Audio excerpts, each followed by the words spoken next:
week. It's 11:45, not too bad. Very proud of these two gentlemen. Firstly, Kid Galahad.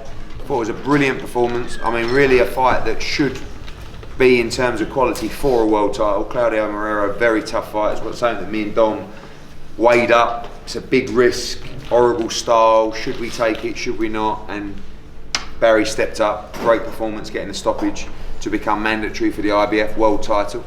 2020 will bring another world championship shot for Kid Galahad. And KELL Brooke, back with a great performance. Never seen him smiling so much, never seen him so fit, never seen him sitting on the stool after 5 rounds. Normally I'm shitting myself because I'm thinking, how's he made the weight? Are we going to run out of gas? He looked like he could have gone 20 rounds in there tonight. Back with a bang. Big 2020 for both guys. Going to pass it over to the floor for questions for the two fighters. Question for you, Eddie, actually. Okay. In terms of Barry's IBF mandatory, you think you will go all out to win the purse bid? Yeah, for sure. I mean, we were very close last time. Sometimes when you're on the small end, it's difficult to manipulate the first bid. Like, for example, I don't believe Josh Warrington got what was won in the first bid. In fact, Barry never got what was won in the first bid either, but that's another story which we'll leave with the lawyers. And I think that the main thing is I think we understand that it's likely Warrington will be allowed to fight in April or May, something like that, but we'll be pushing to make sure that he can get a fight. Actually, funnily enough, although now we have a cast iron shot with the IBF, there is also Kanzu, who's on the same platform with us with DAZN and Golden Boy. Gary Russell, who I believe fights tonight as well, and other fights, but absolute solid. Barry is mandatory again for Josh Warrington, which, you know, you may end up seeing fight for a vacant title, because I think Warrington will be trying to unify, and then rather than fight Barry, he may look to move up to super feather himself. So we hope not, because I think it's a big fight for Yorkshire, and I think there's plenty of needle. So why not? Cal, who would you like to fight next? I'm after belts. Like I said, I was very healthy in there tonight, very fit.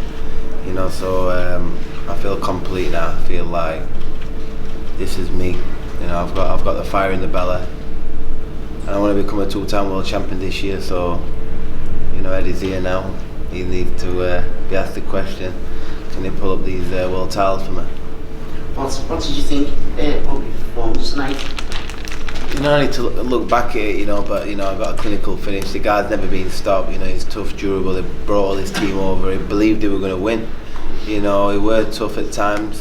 I've had a year and a half out, you know, I needed a few rounds to get into it, but once I settled down, you know, we were a bloodbath in there. There was like flashes of your old self coming back in. Yeah, and I'm just going to get better and better. You never stop learning this game, and it's not about, you know, working on losing the weight. You know, I'm straight back in the gym. I'm just going to be learning on me, you know, learning on being a complete fighter. Did you expect Mark DeLuca to be that tough? Because he did give a really good account of himself tonight. You know, I knew he was going to be tough. You know, this is world title. It's a world title fight. Careful drinking that. Don't drink that stuff. Oh shit. You know, so I knew he'd be tough. I knew he'd be tough and durable.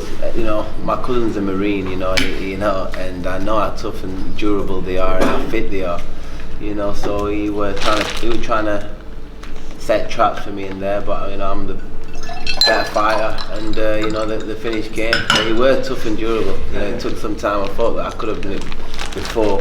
You know, this could have been what I've been doing in the gym. But I felt very fit. I felt good in there.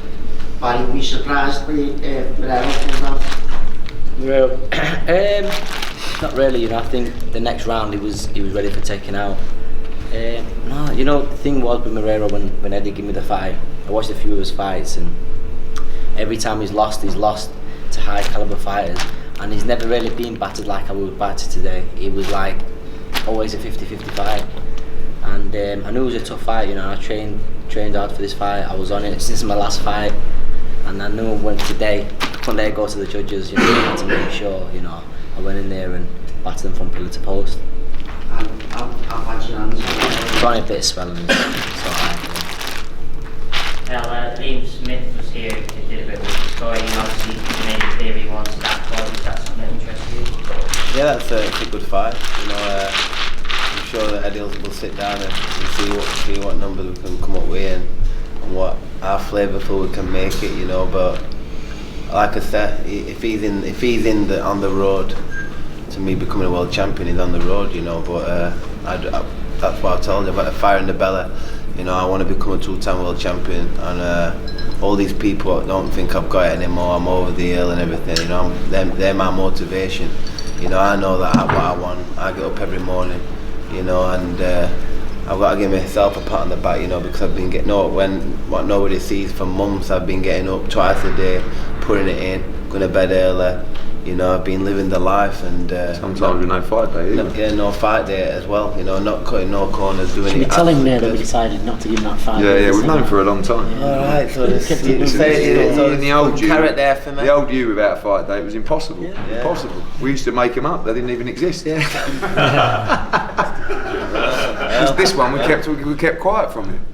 Is there no chance of you going to fight Amir Khan? Come on. I just gave an interview with Coogan. I was like, there's no point talking about it unless we ever get a phone call from him who just says, do you know what? Fuck it. Has anybody seen him anyway? He's training. I saw him on Instagram training. Like just an Instagram training session though, yeah. But you know, listen. It's a waste of time. For me, I jump at that fight this summer. You know, it's a stadium fight still. It's a huge fight. Just to be part of the build-up would be special. You know, but we can't waste our strategy and energy talking about it and hoping about it. It's literally now. You know, sometimes it's like, I guess when you're courting a young lady, isn't it? You give them all the attention. We want him, and it's sort of maybe they get a bit complacent. When you go cold, sometimes the old text pings through, doesn't it? So, you know, maybe next week, where we're now saying we're not interested. Let's try that one. Start the cameras again. We are not interested in Amir Khan. We wouldn't even take that fight if it was even proposed to us. In other words, you're saying treat them mean, keep them keen. Exactly. You said that, not me. Eddie, you said to me at the press conference that you would love to make Liam Smith as Kell Brook because Kell's now won a version of WBO. Liam Smith is ranked number 2, I believe. When I get to Texer, that's the case. I mean Texer has a Castano next in a few weeks or months, so that's his mandatory. Then the next one won't be due for another 9 months after that. So, but the only way I really want to make the Kell Brook Liam Smith fight is if either guy can't get a world title shot, and they're both in the same division. So, you know, if one of them don't get a world title shot, or if that fight can be made a final eliminator for the WBO world title, because it's too good a fight just to do it, you know, for the sake of doing it. They both want to become 2-time world champions, but if it gives them a path to try and do that, then we should make that fight. It's not a 12-round fight for nothing. So final eliminator, that's what you're final eliminator at the worst way, of hopefully even a vacant title or something. I don't know, but you know, the aim for me is to try and get Kell Brook a world title shot. That might be difficult in May or June. Might not be difficult in September, October, but we're not going to wait till September, October. So we have to sit down and look at all the options. And I'll probably get that text tomorrow. You never know. And if we don't, then Liam Smith is a very attractive fight. You know, I'll see Terry behind you looking at me as if to say we'll speak on Monday and you better show me these numbers. But this is what it's all about. You know, Kell Brook needed that fight tonight to get back in the mix. But more importantly, probably needed that fight for himself. You know, to wake up tomorrow morning and go, oh, I'm back. It feels good. back, Bobby. Back. Don, for you, how do you assess Kell's performance tonight? You know, I said to him, I was surprised actually he boxed that well. I didn't think he was going to box that well. And I've seen DeLuca a few times and he's tough. And I said, and then when Eddie came on with that fight, I said, yeah, it'd be a good fight that, because if Kell hasn't got anything left and he's slipping, that kid will catch him out because he's tough and he keeps coming, he can sling bombs. And you know, generally when you get a bit older, your legs go and your chin goes, and you can start getting clipped with shots and you're all over the place. And Kell got caught with 1 or 2. And the kid, even when he was battered and bleeding and falling to bits, he never stopped fighting. And that's the kind of test that Kell needed. He needs somebody just coming at him, running at him, not respecting anything he'd got.